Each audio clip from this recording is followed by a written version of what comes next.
ये कहानी उनके लिए जिन्हें दोस्तों से प्यार है। किसी ने बड़े कमाल की बात कही है कि जिंदगी में आप किससे सलाह ले रहे हैं, ये जानना बहुत जरूरी है। क्योंकि अर्जुन भगवान श्री कृष्ण से सलाह लेता था और दुर्योधन मामा शकुनी से। एक छोटी सी कहानी। ये कहानी दो दोस्तों की है। दो ऐसे दोस्त जो कि बचपन से साथ रहे थे, कॉलेज में साथ पढ़े, बाद में जिस कंपनी में अप्लाई किया, वहां भी साथ में जॉब लग गई। जॉब से एक दिन शाम में घर लौट रहे थे, अपनी गाड़ी में थे और उसी वक्त इनकी कार का भयानक एक्सीडेंट हो गया। इतना भयानक कि इन दोनों को हॉस्पिटल ले जाना पड़ा। हॉस्पिटलाइज्ड हुए। एक ही कमरे में इनको रखा गया। उस कमरे में खासियत यह थी कि सिर्फ एक खिड़की थी। साइड में जो बेड लगा था उस पर एक दोस्त को शिफ्ट कर दिया गया। जो दीवार के साइड में बेड लगा हुआ था उस पर दूसरे दोस्त को शिफ्ट कर दिया गया। तो एक पेशेंट आ गया विंडो साइड में, एक पेशेंट आ गया दीवार साइड में। इस कहानी को वैसे समझिएगा कि विंडो साइड वाला दोस्त है और एक दीवार साइड वाला दोस्त है। विंडो साइड वाले दोस्त से दीवार साइड वाले दोस्त को जेल सी होने लगी। उसको लगा कि अब मूवमेंट हम कर नहीं सकते हैं, कहीं जा नहीं सकते हैं, खिड़की से बाहर देख लेते, लेकिन ये जो किस्मत है, ये भी मेरे दोस्त की है। वो खिड़की से बाहर देख सकता है, मैं खिड़की से बाहर नहीं देख सकता हूँ। तो उसको इस बात से जलन होने लगे। 2-3 दिन उसने इस बात को इग्नोर किया। उसने सोचा कि क्या बोलना खिड़की के बारे में, लेकिन उससे रहा नहीं गया। तो एक दिन उसने पूछ ही लिया अपने दोस्त से कि मेरे भाई एक बात बताओ, खिड़की के बाहर क्या दिख रहा है? तो उसको लग रहा था कि नज़ारे दिख रहे होंगे, कुछ बताएगा मेरा दोस्त। तो दोस्त ने बताना शुरू किया कि भाई खिड़की के बाहर एक बड़ा सुंदर सा पार्क है, उधर नीचे की तरफ बच्चे खेल रहे हैं, फैमिली जाई हुई है, हंसी खुशी में सब लोग हैं। वो बड़ा सा पेड़ लगा हुआ है पार्क में, जिसके नीचे काफी लोग बैठे हुए हैं, पिकनिक चल रहा है, बड़ा अच्छा सा लग रहा है। और अब तो देखो मेरे दोस्त, बादल भी आ गए हैं। ऐसा लग रहा है थोड़ी देर में शायद फुहारे आने लगेंगी, बारिश होने लगेंगी, तो बड़ा अच्छा लग रहा है। तो अब इस दोस्त को, जो कि दीवार साइड में था, इसको बड़ी जेल से होने लगी कि यार मतलब इतना बढ़िया सीन में मिस कर रहा हूँ।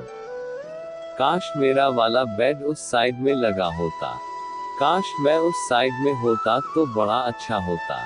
दूसरे दिन फिर से इसने शाम में पूछा कि भाई आज क्या चल रहा है? तो उस जो दोस्त था विंडो साइड वाला, उसने फिर से अच्छी बात बताना शुरू किया कि भाई ऐसा हो रहा है, वैसा हो रहा है, आज तो पार्क में नए पौधे भी लग रहे हैं, कुछ लोग काम कर रहे हैं, बड़ा अच्छा से आज बादल नहीं है, धूप खिली हुई है, लेकिन बड़ा अच्छा लग रहा है, बड़ा अच्छा सा लग रहा है, बाहर की तरफ मैं देख रहा हूँ।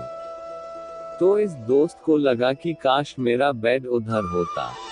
तीसरी शाम में फिर से उसने पूछा, फिर से उसने अच्छी बातें बताई, फिर से लगा कि काश उधर होता।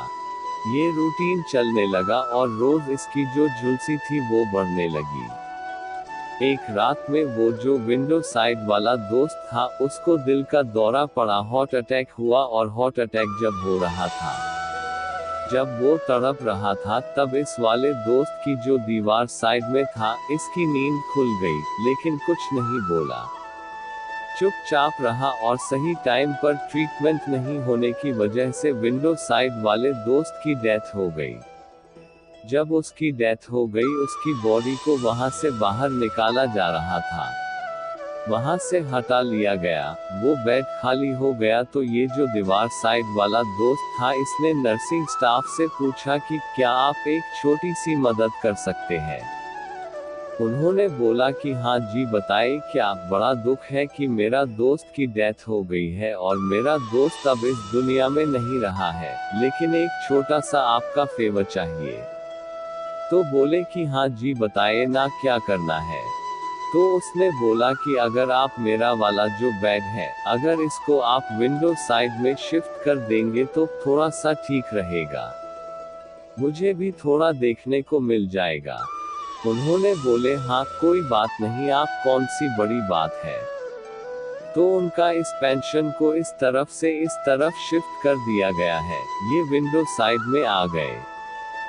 जब विंडो साइड वाले बेड पर आए, उस बेड पर पहुंचा जिस पर ये पहुंचना चाह रहा था, और जब इसने बाहर देखा, फिर से बाहर कुछ नहीं दिखाई दी। वहां कोई पार्क नहीं था, कोई बच्चे नहीं थे, कोई बड़ा पेड़ नहीं था, कोई पिकनिक नहीं चल रहा था, कोई बादल नहीं था, कुछ नहीं। वहां तो बादल के आसमान नहीं दिख रहा था, क्योंकि वहां पर थी एक बदसूरत सी खामोशी, बड़ी सी गंदी सी दीवार। वो जो विंडो साइड वाले बेड पर जो दोस्त था, वो अपने दीवार साइड वाले बेड पर जो दोस्त था, उसको बड़ी अच्छी अच्छी बातें बताया करके पॉजिटिव कर रहा था, लेकिन वो जेलेसी के मारे मारा जा रहा था।